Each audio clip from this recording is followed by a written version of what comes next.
j'ai découvert que mes parents avaient transféré l'atelier de métallurgie familiale à mon frère, alors j'ai arrêté de travailler 80 heures par semaine gratuitement.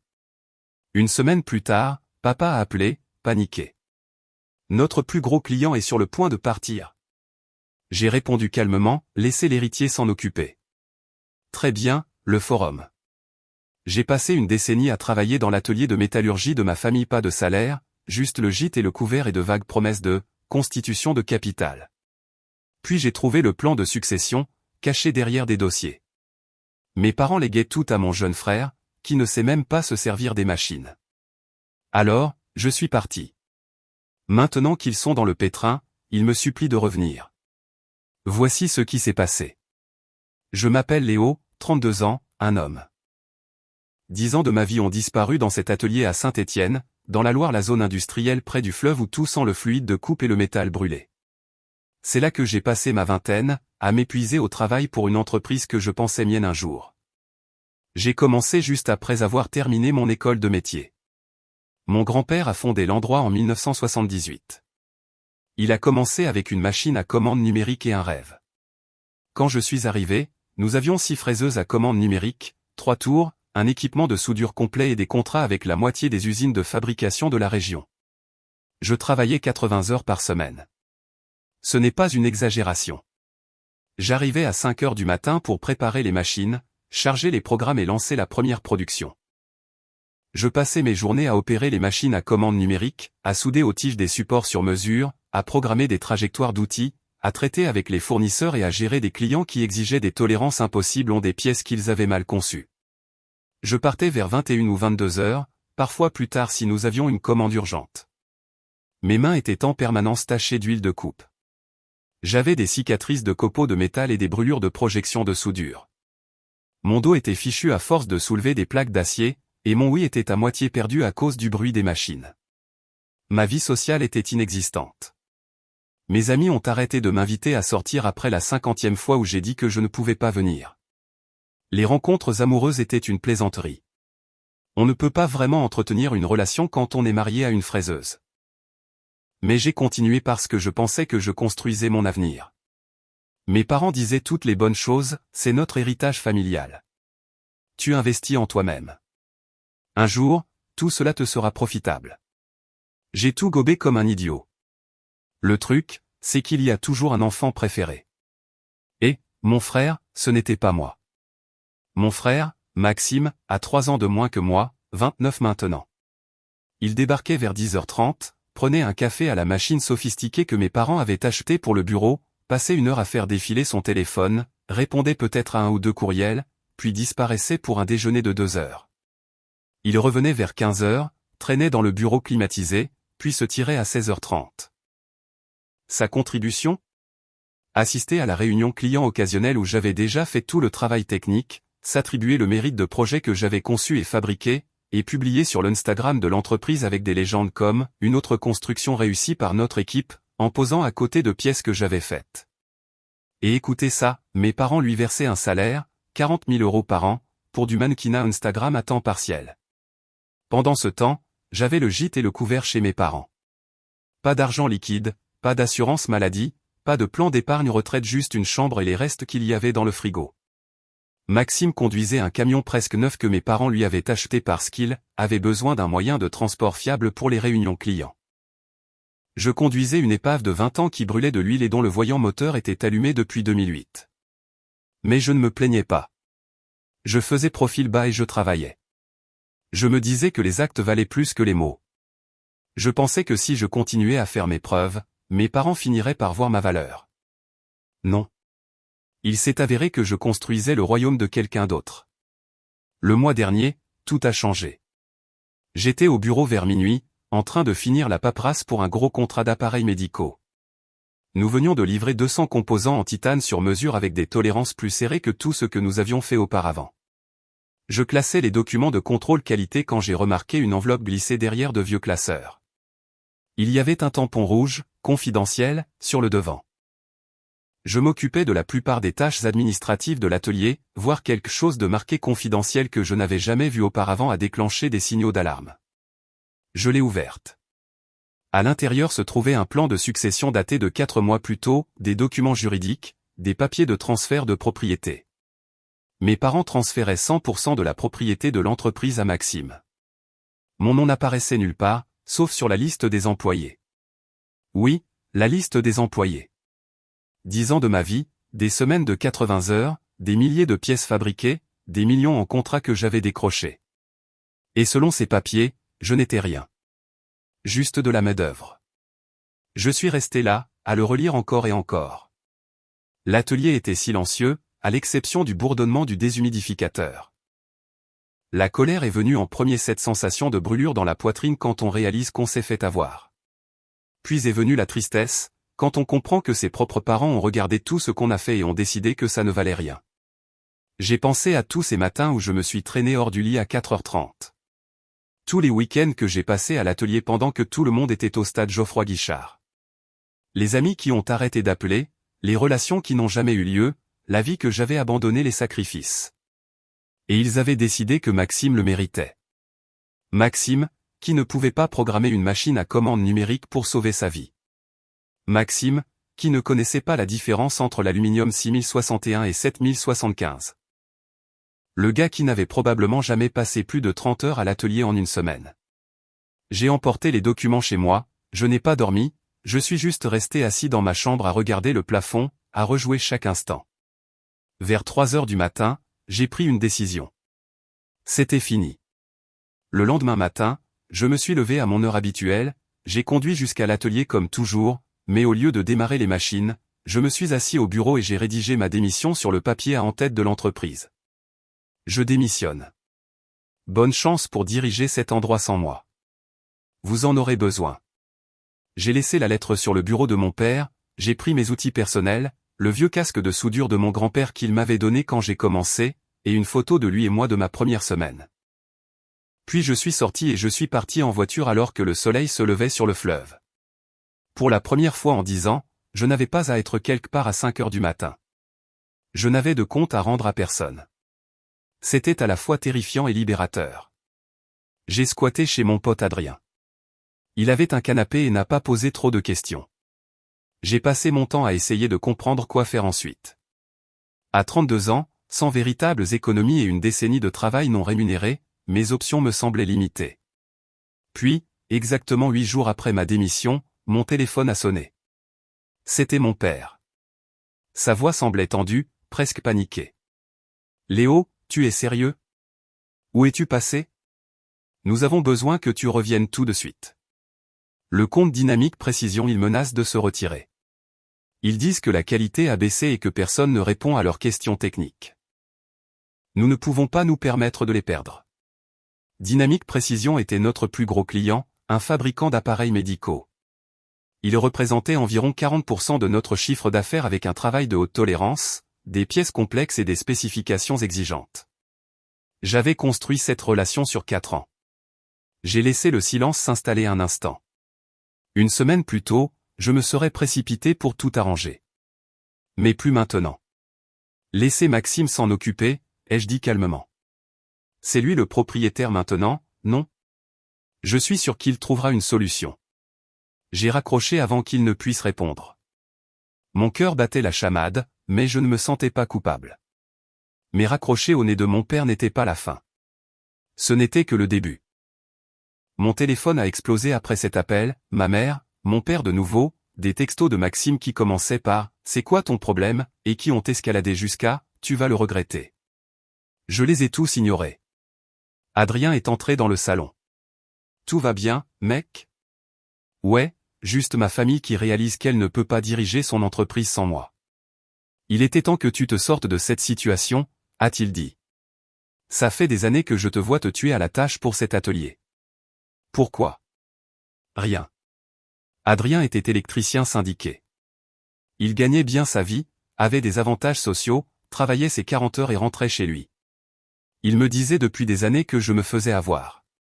3 jours plus tard, je prenais un repas dans ce petit dîner d'un quartier de l'est de la ville quand j'ai vu mes parents entrer. Ma mère m'a repéré la première. Son visage est passé par environ 5 émotions différentes, la surprise, la colère, quelque chose qui aurait pu être de la culpabilité, puis juste de la froideur. Ils se sont approchés de ma banquette. Mon père est resté debout, essayant de me dominer de sa hauteur comme si cela allait me faire rentrer dans le rang. Il faut qu'on parle, a-t-il dit. Pas vraiment, ai-je répondu, en me concentrant sur mes œufs. Tu te comportes comme un enfant, Léo. L'entreprise a besoin de toi. Ta famille a besoin de toi. Drôle. Le plan de succession ne mentionnait rien sur le fait qu'on avait besoin de moi. Il disait juste que Maxime obtenait tout. Ma mère est intervenue. Tu n'étais pas censé voir ça tout de suite. Nous allions en discuter avec toi correctement. Mais quand? Après 5 autres années de travail gratuit? Tu vivais dans notre maison, a dit mon père, sans payer de loyer. Nous te nourrissions. Ce n'est pas rien. J'ai travaillé 80 heures par semaine pendant 10 ans. J'ai ramené Dynamique Précision. J'ai décroché les contrats avec Usinage Forêt et Composants Supérieurs. J'ai conçu les gabarits sur mesure qui ont augmenté notre efficacité de 30%. J'ai formé chaque nouvel employé. Et vous pensez que le gîte et le couvert couvrent ça? Les autres clients du dîner commençaient à regarder. Le visage de mon père devenait rouge. Maxime est ton frère, a dit ma mère. Il a plus besoin de stabilité que toi. Tu es capable. Tu peux t'en sortir seul. Il a besoin de structure. Ouais, c'est ça le problème, ai-je interrompu. Vous lui avez tout donné sur un plateau, y compris 10 ans de mon travail. Mon père s'est penché plus près. Si tu ne reviens pas, l'entreprise fera faillite. C'est ce que tu veux? Détruire l'héritage de ton grand-père par dépit? Celui-là a failli m'atteindre. Mais ensuite, j'ai pensé à Maxime postant des stories Instagram depuis le stade Geoffroy Guichard pendant que je faisais des heures supplémentaires. J'ai pensé à lui conduisant ce camion neuf pendant que je raclais les fonds de tiroir pour l'essence. Non, ai-je dit. C'est vous qui avez fait ça quand vous avez décidé que je ne valais pas la peine d'être inclus dans l'avenir d'une entreprise que j'ai bâtie. Maintenant, si vous voulez bien m'excuser, mes œufs refroidissent. Ils sont restés là quelques secondes de plus. Ma mère semblait vouloir dire autre chose, mais mon père lui a attrapé le bras et l'a entraîné au loin. Cette nuit-là, je ne pouvais pas arrêter de penser à mon grand-père. Il avait bâti cet atelier à partir de rien. Il me racontait des histoires sur les débuts, comment il avait économisé pour acheter cette première machine à commande numérique, comment il avait noué des relations avec les clients basées sur la qualité et la confiance. Il avait un journal. Je me souvenais l'avoir vu des années auparavant en aidant à organiser le grenier. Je ne l'avais jamais vraiment regardé de près, mais maintenant j'étais curieux. Je suis retourné en voiture chez mes parents à 2 heures du matin, je me suis garé au bout de la rue, je me suis faufilé dans le garage détaché où ils stockaient de vieilles affaires, et j'ai trouvé les cartons du grenier. Ça m'a pris 1 heure, mais j'ai trouvé le journal, couverture en cuir, page jaunie par le temps, l'écriture de mon grand-père. Je me suis assis dans mon camion avec une lampe de poche, lisant page après page. Il documentait tout, les difficultés du démarrage, sa philosophie des affaires, ses pensées sur la famille et l'héritage. Puis j'ai trouvé quelque chose qui m'a coupé le souffle. Glissé entre 2 pages se trouvait un accord manuscrit daté de 1991. Le langage était clair. Cette entreprise appartient à ceux qui la construisent. Quiconque donne sa sueur et sa compétence pour faire fonctionner cet atelier mérite de partager son succès. Personne ne devrait revendiquer le travail d'un autre homme comme le sien.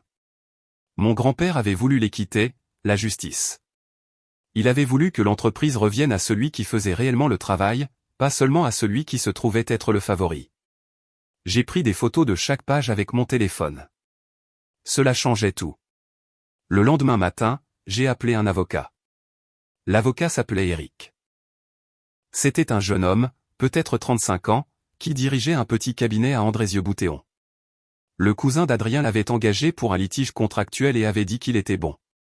Je suis entré dans son bureau avec le journal de mon grand-père et un dossier de documents que j'avais imprimé. Il a tout examiné méthodiquement. Après environ 90 minutes, il a levé les yeux vers moi. Cet accord de votre grand-père, a-t-il dit en tapotant le journal, ce n'est pas un document juridique formel, mais il établit une intention claire du fondateur. Combiné à vos contributions documentées, nous pourrions avoir un dossier. Pourrions. Nous devons prouver 3 choses. Premièrement, que vous étiez le principal moteur du succès de l'entreprise. Deuxièmement, que le plan de succession actuel viole les volontés documentées de votre grand-père. Troisièmement, que votre frère est inapte à diriger l'entreprise. La troisième partie ne sera pas difficile, ai-je dit. Eric a souri. Nous avons besoin de preuves, cependant. Tout ce que vous pouvez obtenir. Témoignages de clients, dossiers financiers, preuve que l'entreprise dépendait spécifiquement de vous. Je pourrais avoir quelque chose là-dessus, ai-je dit. J'ai passé la semaine suivante à rassembler des preuves comme si ma vie en dépendait. J'ai parcouru de vieux courriels que j'avais sauvegardés et j'ai trouvé des messages de clients louant spécifiquement mon travail. Un de l'ingénieur de Dynamique Précision, Léo, votre souci du détail sur ces pièces est la raison pour laquelle nous revenons sans cesse. Vous comprenez nos spécifications mieux que quiconque. Un autre de Usinage Forêt, nous avons essayé 3 autres ateliers avant de vous trouver. Les connaissances techniques de Léo ont résolu des problèmes que nos propres ingénieurs ne pouvaient pas comprendre. J'ai fait des feuilles de calcul montrant la croissance de l'entreprise au cours de mes 10 ans par rapport à la décennie précédente. Le chiffre d'affaires avait presque triplé. La fidélisation des clients était passée de 60% à 92%. Nous nous étions étendus à la fabrication d'appareils médicaux, de composants aérospatiaux et de pièces automobiles de précision, tous des secteurs dans lesquels j'avais percé. Ensuite, je me suis plongé dans les dossiers financiers. J'avais encore accès à d'anciens relevés bancaires que j'avais sauvegardés sur une clé USB. J'ai commencé à examiner les frais portés sur la carte d'entreprise de Maxime. Ce que j'ai trouvé était impressionnant, je veux dire, impressionnamment criminel. Maxime avait utilisé la carte de l'entreprise comme son distributeur automatique personnel. Il y avait des frais à la Fnac, chez Boulanger, et des restaurants loin de nos clients. Des abonnements pour les matchs de l'AS Saint-Étienne étaient marqués comme « divertissement client », même si nous avions des courriels prouvant que ces clients n'avaient pas assisté. Il y avait un voyage de 5 jours sur la Côte d'Azur facturé comme une « conférence d'affaires », pendant une semaine où aucune conférence de l'industrie n'avait lieu. Mon préféré était un système de cinéma maison de 3 500 € livré à son appartement, répertorié comme « équipement de bureau ». J'ai tout organisé, fait des copies et tout apporté à Eric. Il a sifflé en voyant les preuves financières. C'est significatif, Léo. Il s'agit de responsabilité fiduciaire. Si nous pouvons prouver que votre frère a détourné des fonds de l'entreprise, cela renforce notre argument selon lequel il est inapte à posséder l'entreprise. Au cours des semaines suivantes, j'ai continué à monter le dossier. Eric voulait plus de preuves que mon départ avait un impact sur l'entreprise. J'ai appelé d'anciens collègues. Il y avait cette femme nommée Caroline. Elle dirigeait le contrôle qualité. Nous avions travaillé ensemble pendant 7 ans. Léo, honnêtement, c'est le chaos sans toi, a-t-elle dit. Maxime essaie de gérer des travaux qu'il ne comprend pas. La semaine dernière, il a mal programmé une fraiseuse et a bousillé une pièce en titane de 45 000 €. Ton père a pété les plombs. Nous avons 3 semaines de retard sur la commande de Dynamique Précision, et il menace de partir. Serais-tu prête à documenter ça? Absolument. J'ai obtenu des réponses similaires de 2 autres employés. Ils ont tous accepté de fournir des déclarations écrites. Puis j'ai reçu un appel qui a tout changé. François Picard. C'était le meilleur ami de mon grand-père et le premier employé de l'atelier. Il avait pris sa retraite il y a 5 ans mais vivait toujours à Saint-Étienne. Léo, j'ai entendu ce qui se passe avec tes parents et l'entreprise. Ouais, c'est un gâchis, François. Ton grand-père aurait honte d'eux. Il m'a spécifiquement dit qu'il voulait que cet atelier revienne à celui qui mettait la main à la pâte. C'était toute sa philosophie. Il a écrit ça, en fait, dans son journal. Je l'ai trouvé. Bien. Ce journal a du poids.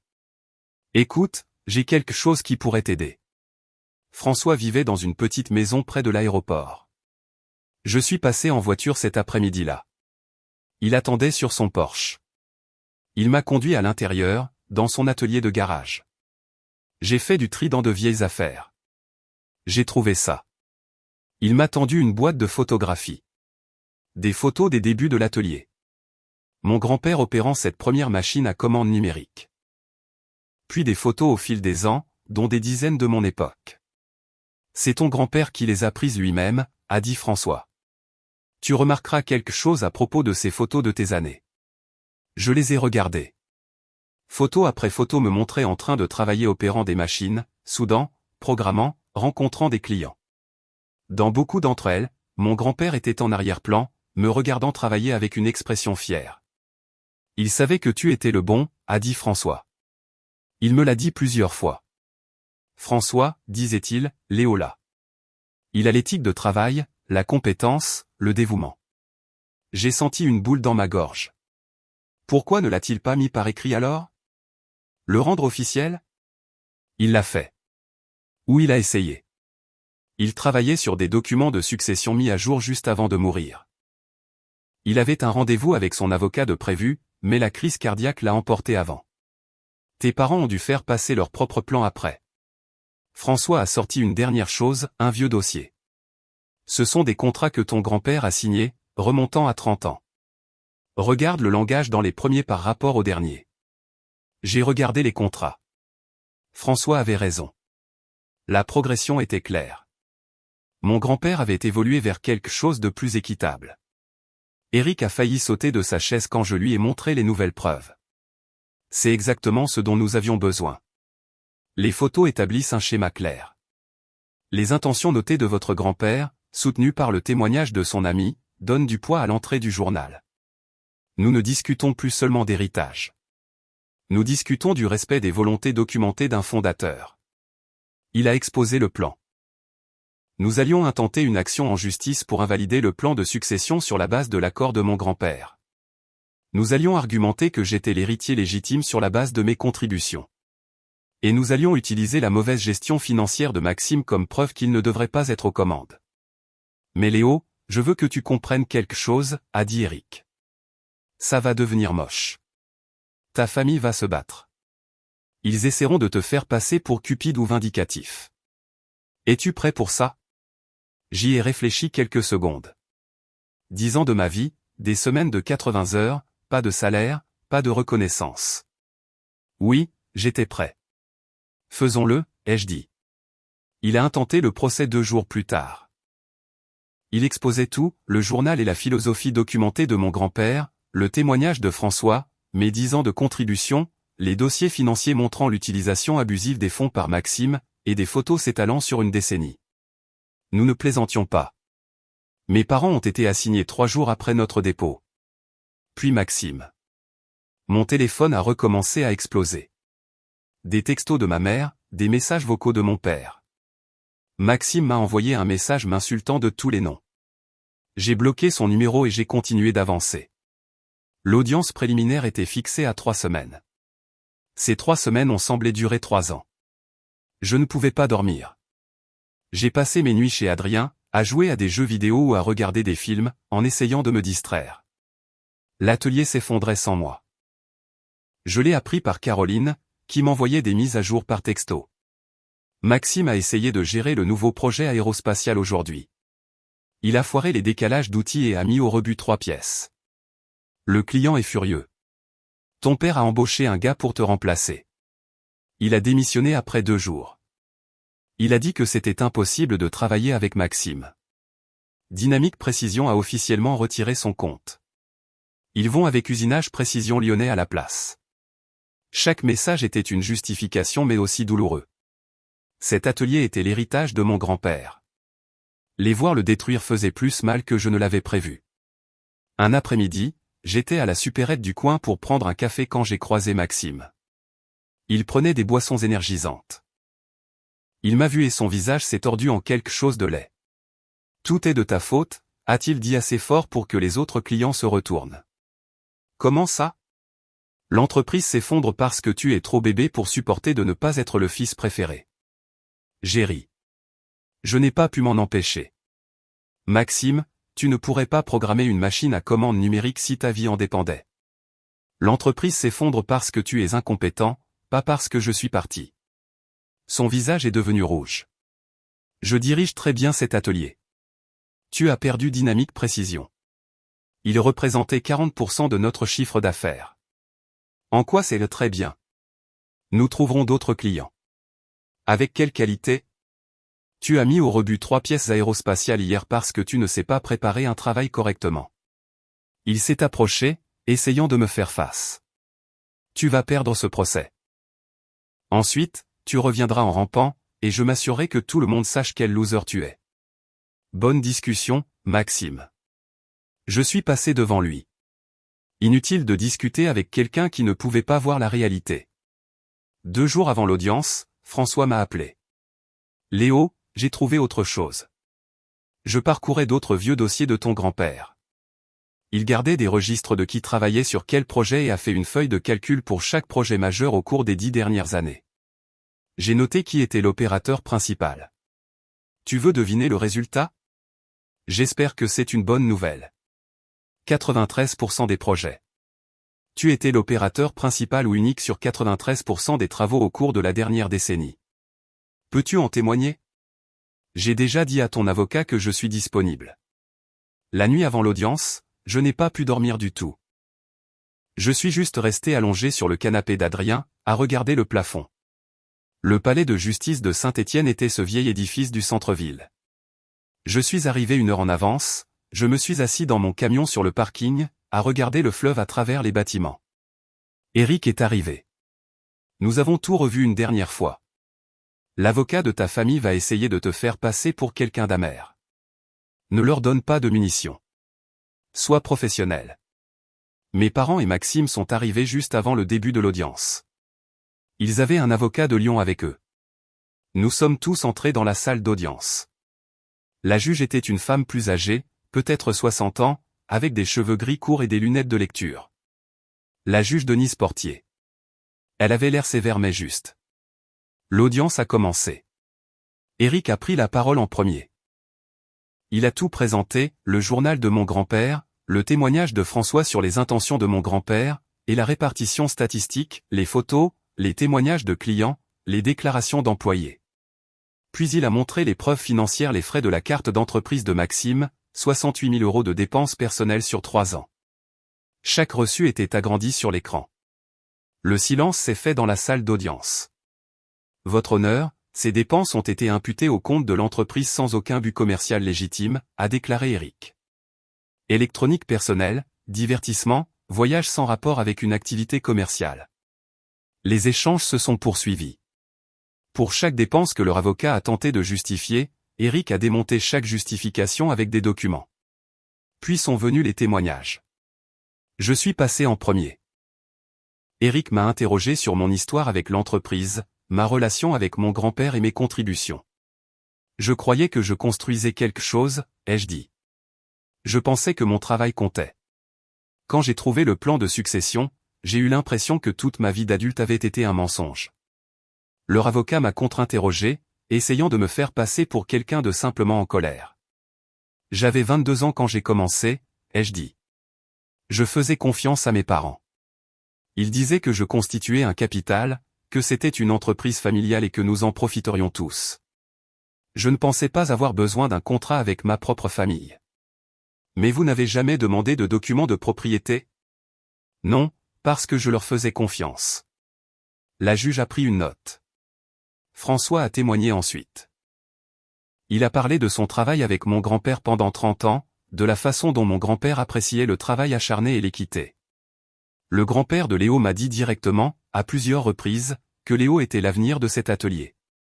Maxime a pris la barre après ça. Leur avocat a posé des questions faciles. J'ai modernisé notre approche, a dit Maxime, en développant notre présence en ligne, en développant des partenariats stratégiques. Le contre-interrogatoire d'Eric a été brutal. Pouvez-vous nommer 3 clients que vous avez personnellement apportés à l'entreprise? Maxime a hésité. Je travaille sur plusieurs prospects. Des noms? Je ne les ai pas mémorisés pour le moment. Pouvez-vous décrire le processus de configuration d'une fraiseuse à commande numérique? Une autre hésitation. C'est ce que font nos opérateurs. Vous prétendez être apte à diriger un atelier de fabrication métallique, puis vous ne savez pas comment configurer l'équipement principal? Je m'occupe de la partie commerciale. Quel était le chiffre d'affaires du dernier trimestre? Je devrais vérifier les registres. Vous ne connaissez pas les informations de base sur l'entreprise que vous prétendez être apte à posséder? Maxime s'est mis sur la défensive, a commencé à trouver des excuses, a dit qu'il déléguait les détails techniques. Une stratégie de haut niveau qui a entraîné la perte de 40% du chiffre d'affaires de l'entreprise dans les 3 semaines suivant le départ de l'opérateur principal? C'était du sabotage. A lâché Maxime. En quoi quitter un emploi est-il du sabotage? a demandé calmement Eric. Mon client a-t-il signé un contrat l'obligeant à y travailler? Maxime n'avait pas de réponse. La juge a suspendu la séance. Eric m'a pris à part. Ça s'est bien passé. Le témoignage de ton frère nous a plus aidés que nui. Lorsque nous avons repris, la juge a regardé les deux parties. Je vais prendre 3 jours pour examiner toutes les preuves et les témoignages. Je rendrai une décision d'ici vendredi. La séance est levée. 3 jours. 72 heures pour savoir si 10 ans de ma vie signifiaient quelque chose ou rien du tout. Ces 3 jours ont été les plus longs de ma vie. Je ne pouvais pas manger, pas dormir, pas me concentrer sur quoi que ce soit. Caroline continuait de m'envoyer des nouvelles de l'atelier par texto. Ton père n'est pas venu depuis 2 jours. Ta mère court partout en essayant de gérer les choses.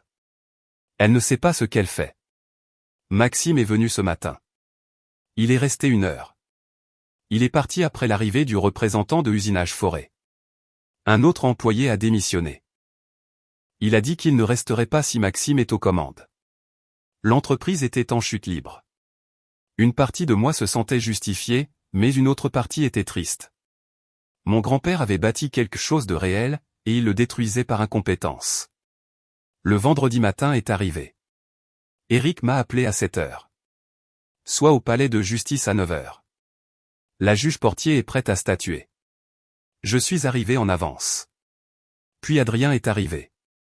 Je me suis dit que tu voudrais peut-être du soutien. Tu n'étais pas obligé de venir. Si, je l'étais. Tu es mon ami. Nous sommes entrés ensemble au palais de justice. Mes parents et Maxime étaient déjà là avec leur avocat. Ils avaient l'air fatigués, stressés. Ma mère avait pleuré.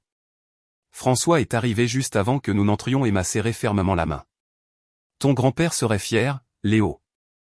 Peu importe ce qui se passe là-dedans. Nous sommes entrés dans la salle d'audience. La juge Portier est entrée, portant une pile de papier. Son visage était impassible. J'ai examiné toutes les preuves et tous les témoignages présentés dans cette affaire, a-t-elle commencé. Cela implique des questions complexes de succession d'entreprise familiale, d'intention du fondateur et de responsabilité fiduciaire. Mon cœur battait à tout rompre. Le grand-père du demandeur a clairement documenté sa philosophie sur la propriété d'entreprise. Bien que l'entrée de son journal ne soit pas un document juridique formel, elle établit une intention claire du fondateur. Combinée au témoignage de l'associé de longue date du fondateur et à une progression documentée vers la propriété par les employés, les volontés du fondateur sont évidentes. Elle a fait une pause. La preuve des contributions du demandeur est accablante. Les témoignages de clients le créditent spécifiquement et de manière constante. Les déclarations d'employés confirment son rôle d'opérateur principal. L'analyse statistique montre qu'il était responsable de 93% de la production au cours de la dernière décennie. Son départ a entraîné un effondrement opérationnel immédiat. Ces faits démontrent que le demandeur était l'opérateur fonctionnel et le moteur du succès de l'entreprise. Je sentais l'espoir grandir. Concernant l'aptitude du défendeur à diriger l'entreprise, je trouve les preuves profondément préoccupantes. Le visage de Maxime était rouge. Ma mère paniquait. Par conséquent, je statue en faveur du demandeur. Le plan de succession transférant 100% de la propriété au défendeur est invalidé comme étant contraire à l'intention documentée du fondateur et inéquitable compte tenu des contributions du demandeur. Je ne pouvais plus respirer. Cependant, étant donné l'état actuel de l'entreprise, y compris une dette importante, une détérioration opérationnelle et la perte de clients majeurs, j'ordonne la vente de l'entreprise. Le produit de la vente sera divisé à parts égales entre les 2 enfants après que les dettes et les dépenses inappropriées du défendeur auront été réglées. Le marteau est tombé. J'avais gagné. Nous sommes sortis en silence. Mes parents sont partis rapidement. Maxime m'a lancé un dernier regard haineux, puis est parti en trombe. Eric m'a serré la main. Félicitations, Léo. C'est à peu près la victoire la plus nette que tu pouvais espérer. Et maintenant, que se passe-t-il? L'entreprise va être évaluée et mise sur le marché. Ça pourrait prendre quelques mois. Après que Maxime aura remboursé ses dépenses et que les dettes seront couvertes, tu peux probablement t'attendre à recevoir entre 45 000 et 65 000 euros.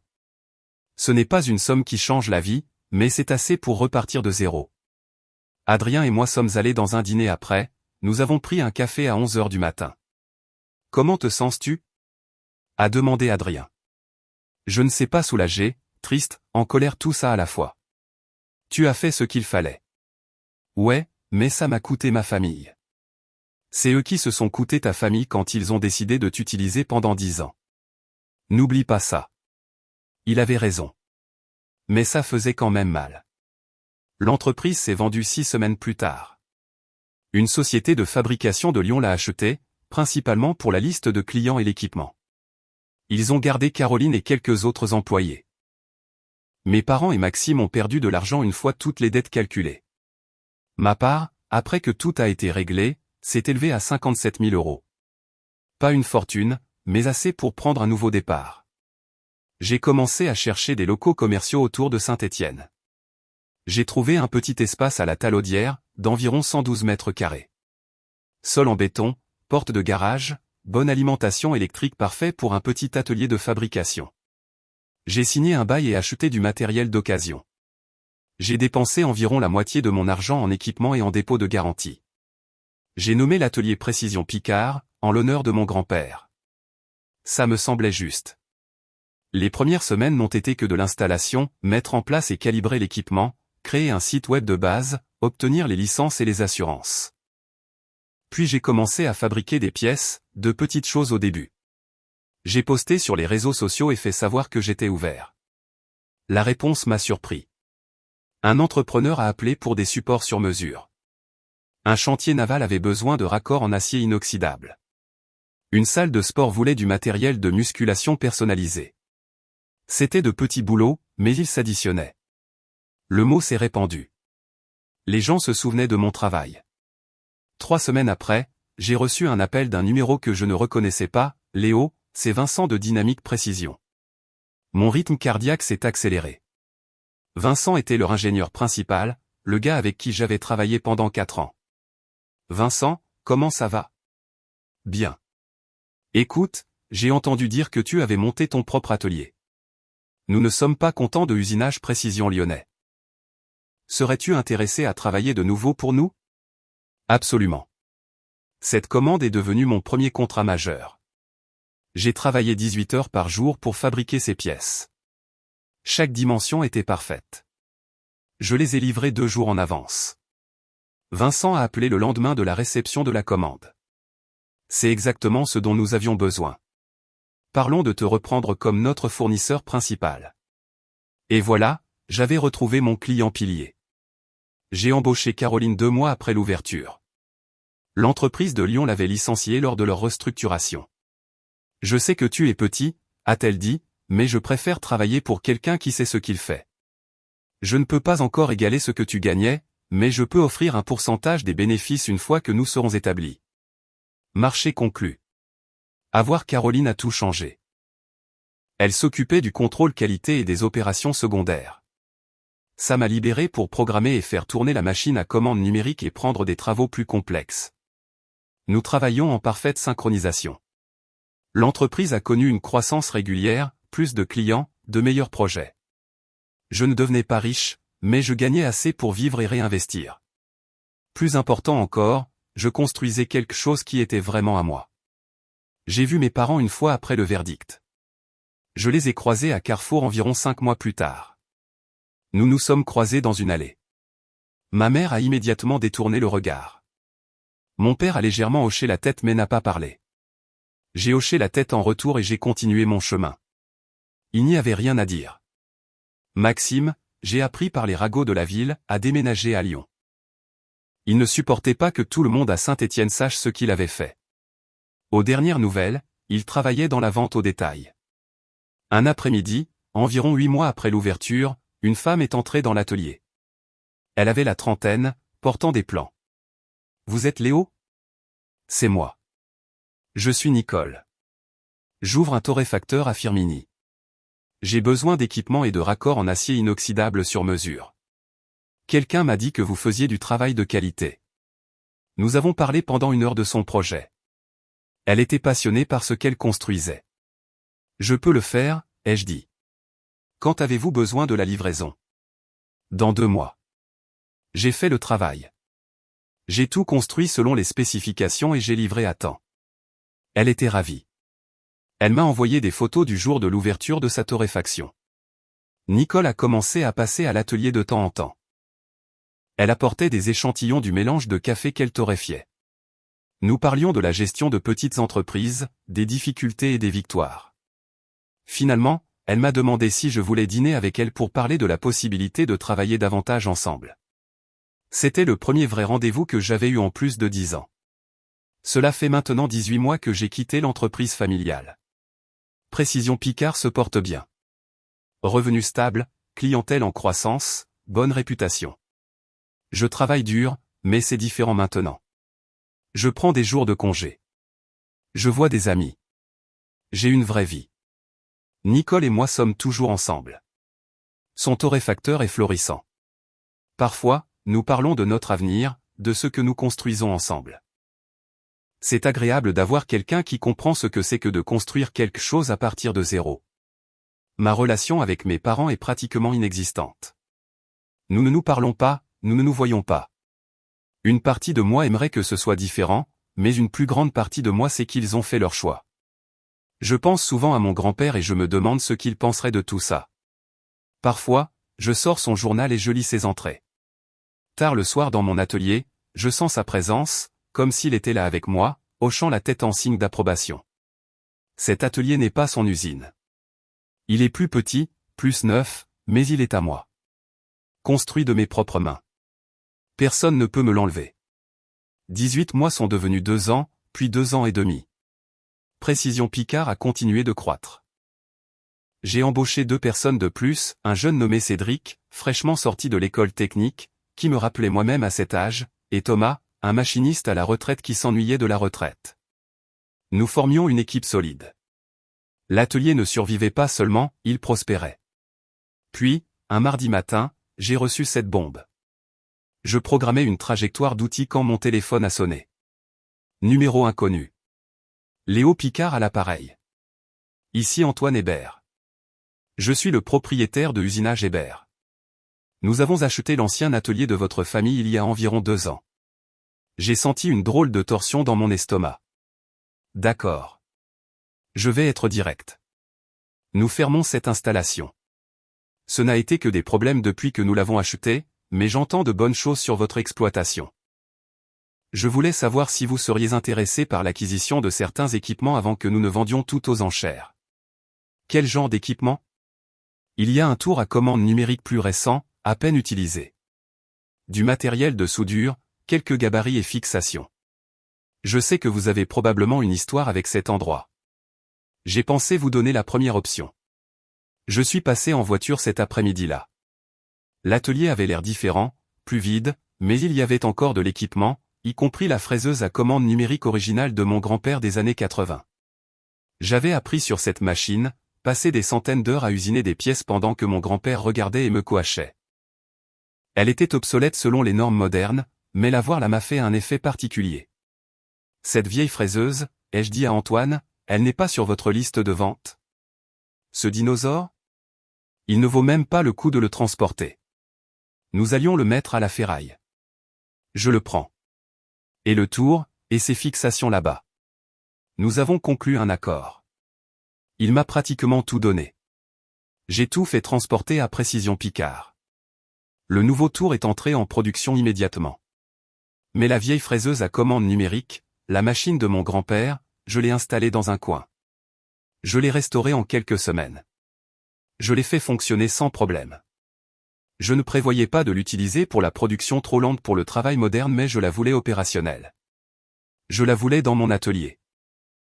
Une connexion physique avec mon grand-père. François est passé le jour où j'ai fini de la restaurer. Il s'est approché de la vieille machine et a passé la main dessus comme s'il saluait un vieil ami. Je n'avais pas vu cette beauté depuis des années, a-t-il dit. Ton grand-père était si fier quand il l'a achetée. Il a passé des mois à apprendre à la programmer. J'ai appris sur cette machine. François s'est tourné pour regarder le reste de mon atelier.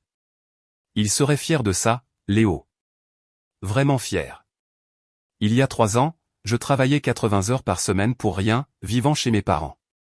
Je n'avais pas d'argent, pas de vie, pas d'avenir qui soit vraiment le mien. Maintenant, j'étais propriétaire d'une entreprise, j'avais une relation, j'avais une vie qui valait la peine d'être vécue. Le procès ne m'a pas seulement rapporté de l'argent, il m'a apporté la liberté.